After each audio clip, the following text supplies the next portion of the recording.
Francis Bacon spent years stalking a single image. A masterpiece of absolute power, cold, perfect, untouchable. But Bacon didn't want to admire it, he wanted to dismantle it.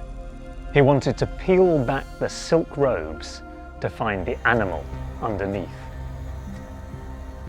It changed the history of art forever.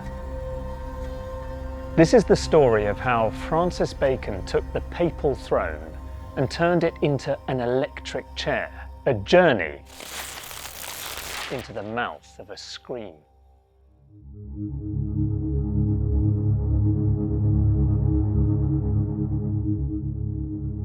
Bacon famously claimed he never saw the original painting in Rome. He said it was too beautiful, too intimidating to face in the flesh. But Bacon didn't just want to copy Velázquez.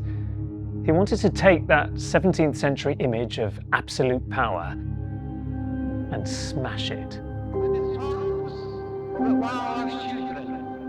Bacon was obsessed with the way mass communication could turn a man into a god or a monster.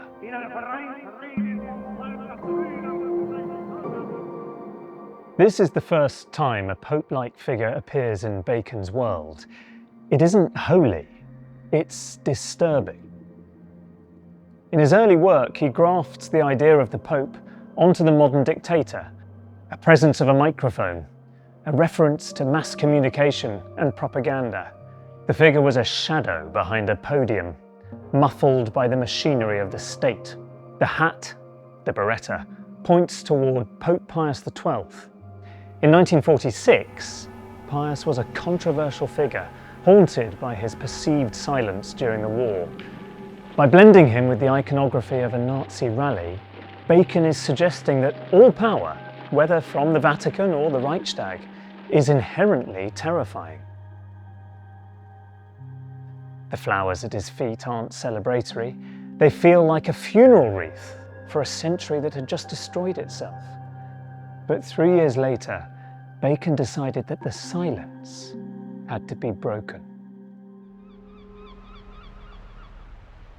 He moved away from the open air of the Mediterranean and into the dark, claustrophobic vacuum of the studio in London. This is the moment the Dictator finally became the Pope, and the moment the world heard him scream. For the first time, Bacon openly confronts Velázquez's portrait of Pope Innocent X. He doesn't just copy it, he survives it. He takes the grandeur of the Vatican and traps it in a glass box. Thin lines surround the figure. This is a psychological pressure cooker. The Pope isn't just sitting in a room, he's pinned in a vacuum where no air can enter and no sound can escape. And then there's the mouth. Bacon didn't find this scream in a cathedral, he found it in a film. Sergei Eisenstein's battleship Potemkin. He took the shattered face of a woman caught in a massacre and grafted it onto the head of the Holy Father. It's a collision of high art and cinematic violence. Even the colour is an ordered accident, because Bacon had only seen the Velázquez in black and white photographs. He possibly imagined the robes with this distinct, bruised purple. It's a colour that exists only in Bacon's mind, the colour of power in a state of decay. With head 6, the template was set. The authority figure was no longer a man giving a speech. He was a man being consumed by his own office. Bacon was moving closer to the heart of the Velázquez original, not to honour it, but to tear it apart from the inside. In study after Velázquez, the dismantling becomes literal. The features have been distorted into a scream, turning the mouth into a dark tunnel. The vertical streaks that cover the canvas seem to mimic the bars of a cell, vibrating with a frantic intensity. They act as a veil, simultaneously closing in on the Pope and falling away to reveal the animal underneath.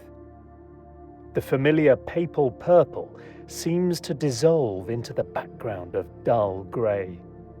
The lines of violent crimson are like claw marks or even blood streaming directly out of the canvas. Look at the base of the chair. It's no longer a heavy, wooden object of state. It has become almost invisible, faintly suggested with a few white lines.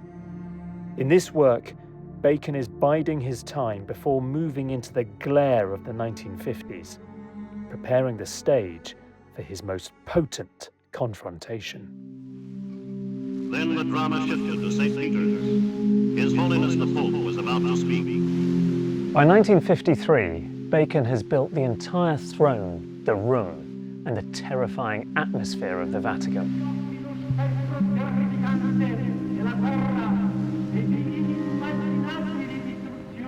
This is the screaming Pope at its most potent. Everything Bacon had been practicing, the cage, the mouth, the blurred authority. Notice the vertical lines. Bacon called this shuttering. It's as if we're looking at the Pope through a veil of falling water or the bars of a cell.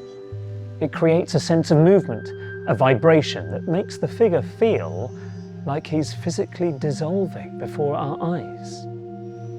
Velázquez's Pope sat on a throne of gold and velvet. Bacon's Pope sits on a skeleton of light. The throne has become an electric chair, and the screams are no longer just about the horror of war. They're about the sheer, naked isolation of being alive. It's like a man under an X-ray. The skin and flesh are dissolving. The figure disappears in the background. No longer an untouchable Holy Father, but a human being caught in a role he can't escape, screaming into the void of a dark room.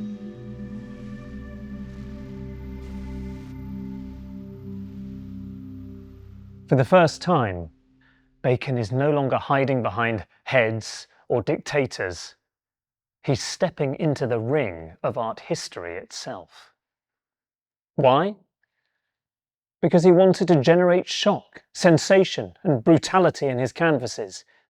He keeps the Pope on the throne, but traps him, surrounding him with thin, vertical lines, concealed behind a curtain, a cage.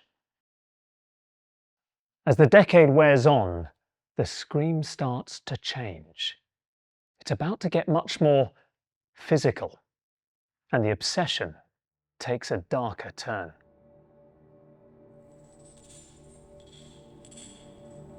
In 1954, Bacon stripped away the last of the papal dignity. He took the Holy Father out of the cathedral and placed him inside a slaughterhouse.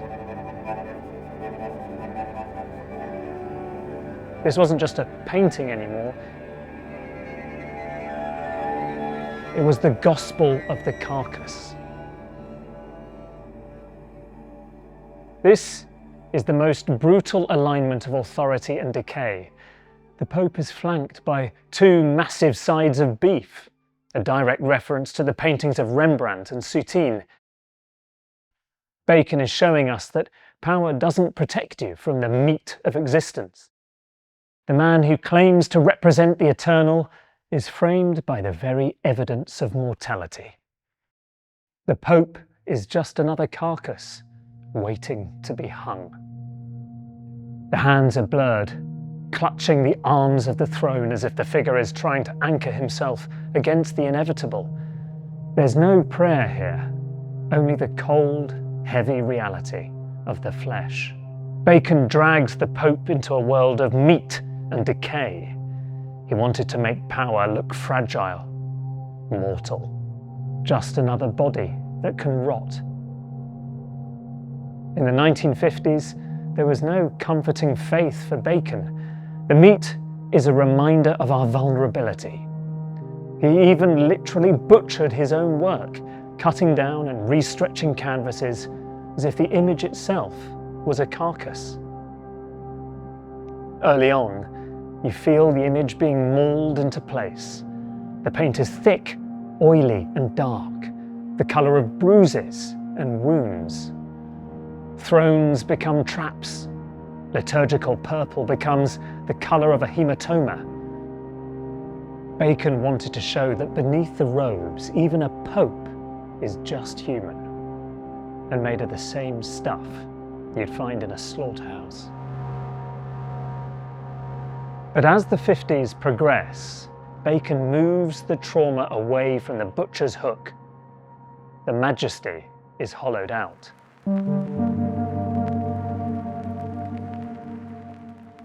This is Study for Portrait 1, and here, the Pope has become a ghost. Look at the void. In his earlier works, the background felt like a room. Here, it feels like the end of the world. The Pope is submerged in funereal darkness. Bacon has stripped away the theatricality. There's no meat, no screaming mouth, and no chaotic brushwork. Instead, we have a man who looks as though he's being slowly erased by his own environment. The majesty of Velázquez's original has been turned into a haunting, solitary vigil.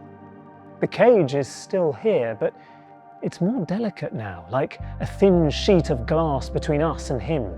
It's no longer just a physical trap, it's a psychological one. The Pope sits with his hands gripped on the arms of the throne, but his face is a mask of quiet apprehension. He isn't shouting at the world anymore. He's waiting for it to disappear. It's the ultimate image of the loneliness of power. The realization that at the very top, there is only silence. The authority of the office remains. The throne is solid, but the man is dissolving into the shadows.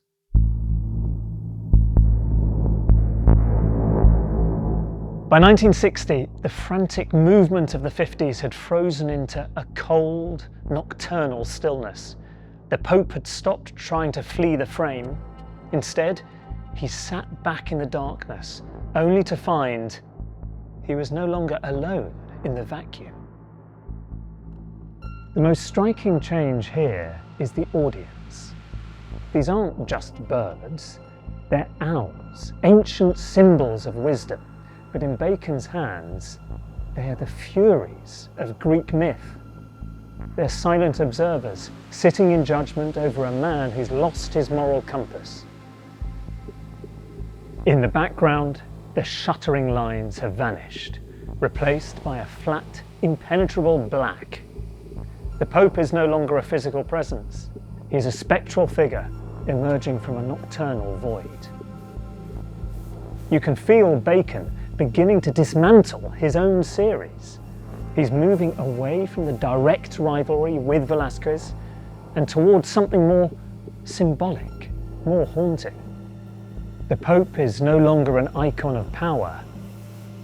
He's a man being picked apart by his own conscience. The Pope series had reached a crossroads. But as Bacon's own life became even more entangled with tragedy and loss, the Pope would shrink even further until he became a shadow of his former self.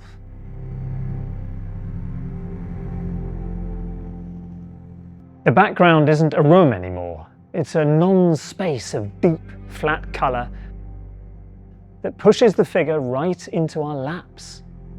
The Pope was beginning to shed his skin. The robes, a symbol of authority, now look heavy, too heavy for the fragile frame beneath them, weighed down by the history Bacon had been trying to exercise for 15 years. Bacon strips away the lace, the velvet, and the overt religious symbols. What remains is something much more vulnerable and much more fitting for the times. This is the Pope reduced to a diminished creature. The figure isn't screaming anymore. Instead, he looks like a figure suspended in a surreal space.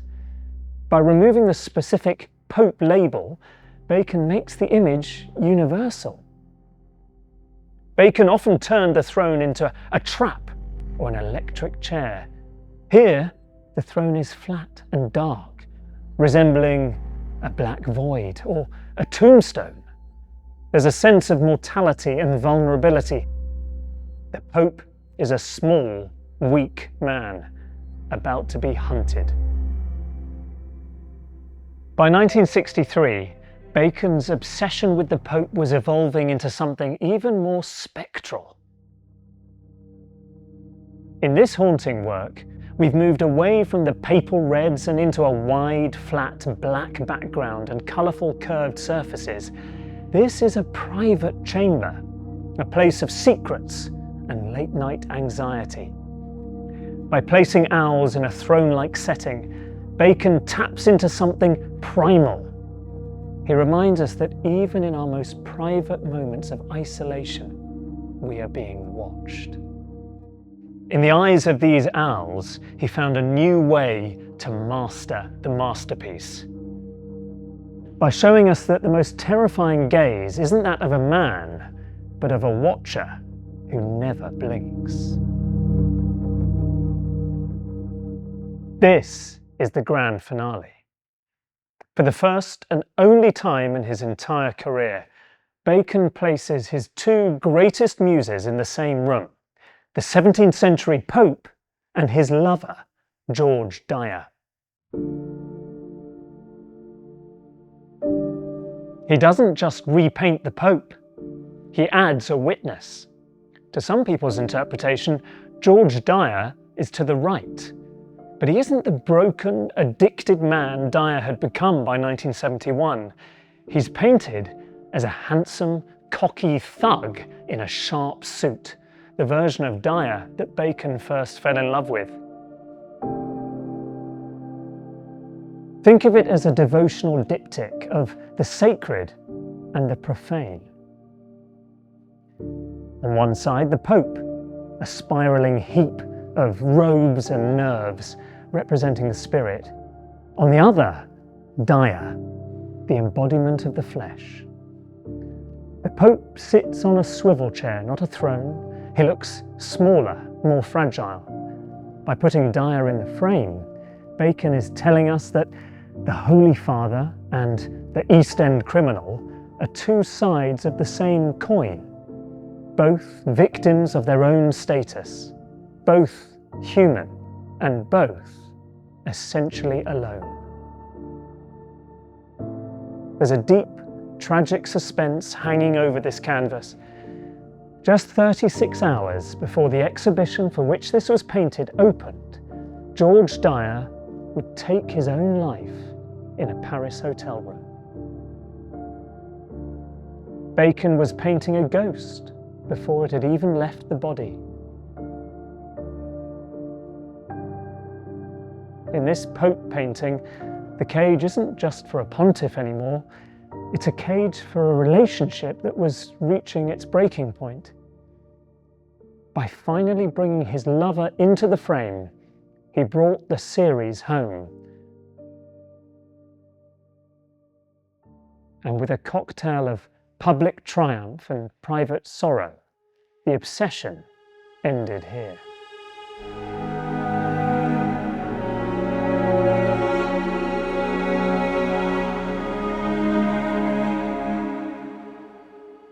Francis Bacon spent years stalking a single image. He didn't just want to paint a pope, he wanted to paint the feeling of being alive in a century that had seen the worst of humanity. He took the Holy Father and turned him into a mirror. He didn't want you to look at the Pope, he wanted you to feel the cage. Bacon had internalized the Old Master so completely that he no longer needed the Pope's robes to speak of his own pain. He stepped out of the ring with Velázquez. He finished the scream. He mastered the masterpiece.